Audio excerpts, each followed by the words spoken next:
Here on the farm, Foodscaping farm, we have tons and tons of golden berries coming in, golden raspberries I think they're called.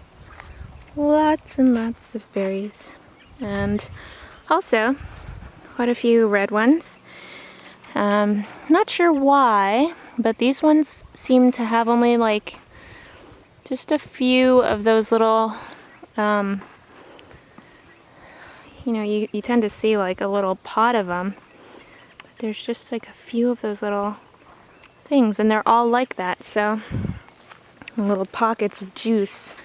I'm curious as to why that happened. I have to research it. Here there's some apples. These are the ones that taste really good. Here are some more in another tree. A lot of them. They're everywhere. Here in Mark Mason's orchard, we have a lot of blueberry plants. Those are all blueberry plants.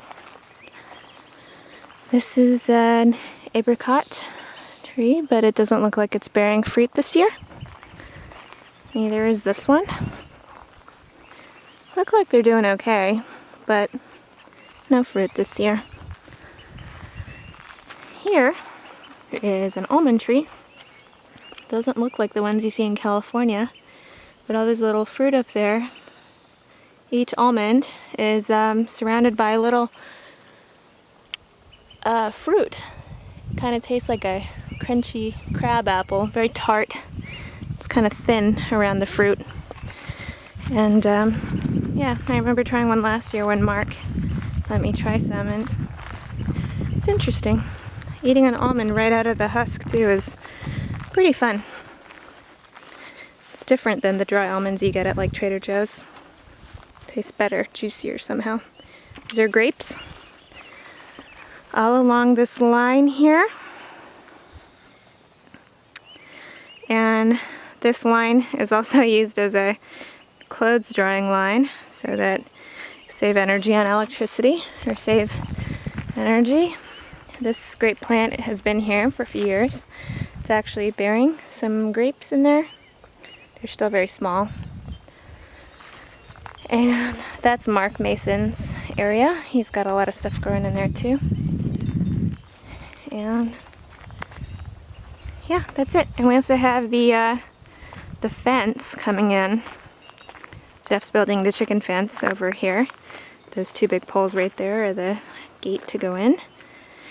And the reason why we're building that is because I transplanted a lot of plants into the Glee garden over there, and the chickens thought they were delicious and ended up eating them all. Or not all of them, but most of them. All the lettuces and cabbages and kales that I put in, that I nurtured from seedhood. And they did dust baths right where I put them, and pretty much they didn't stand a chance. But here we have a pumpkin. You can see a pumpkin growing right there. It's so cute and tiny. The chickens don't eat these because they're spiky, I think, and probably bitter. This, why is it not focusing? Aha. This is, let's see, oh yeah, it's a zucchini. You can see right there, there's a zucchini. And another one over here. I remember in LA, before I even knew how zucchini grew, when I would go to the farmer's market, I'd see the zucchini flowers, and I was like, what? Zucchinis don't grow flowers. And I tried scrambling them with my eggs when I ate them, and they're really good. It's an eggplant. That was a Brussels sprout, purple Brussels sprout, before the chickens attacked it. Tomato. I believe this is a pumpkin, I think. This is corn. That one's doing really well. That's rhubarb. You can see the rhubarb is getting kind of pinkish down there too, like it does. There's a lot of squashes. Zucchini, strawberries right there, but I think it's past the flowering time for it. And then over here we have some yellow squash. Yay! Pretty exciting to see all these squashes coming about. And luckily we've had the bees here to help us pollinate, because these do require pollination. Hence why we want to keep bees in the world, because I don't think I would enjoy going around pollinating every flower myself. It's just a lot more work. These are all potatoes. You can tell they have a very characteristic leaf. They come up really high. There's a lot of weeds in here. What we usually do is what they call chop and drop, because when you pull a weed out of the soil, you actually end up pulling out a bunch more of the seeds to germinate from below the ground, because the seeds are everywhere in the soil, and the more you jostle the soil, the more you encourage weed growth.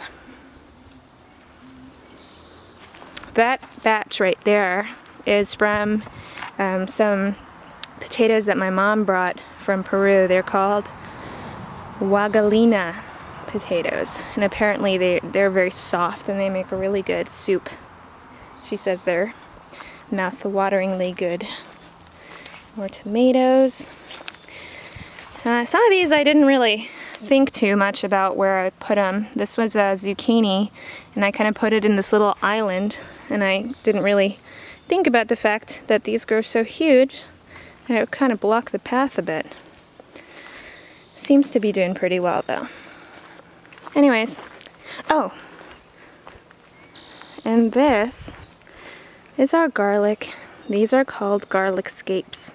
What's interesting about garlic is that you can take these little parts and plant them, and they will turn into a garlic plant, or you can just take a bulb from the garlic bulb itself and plant it, and it will do the same thing.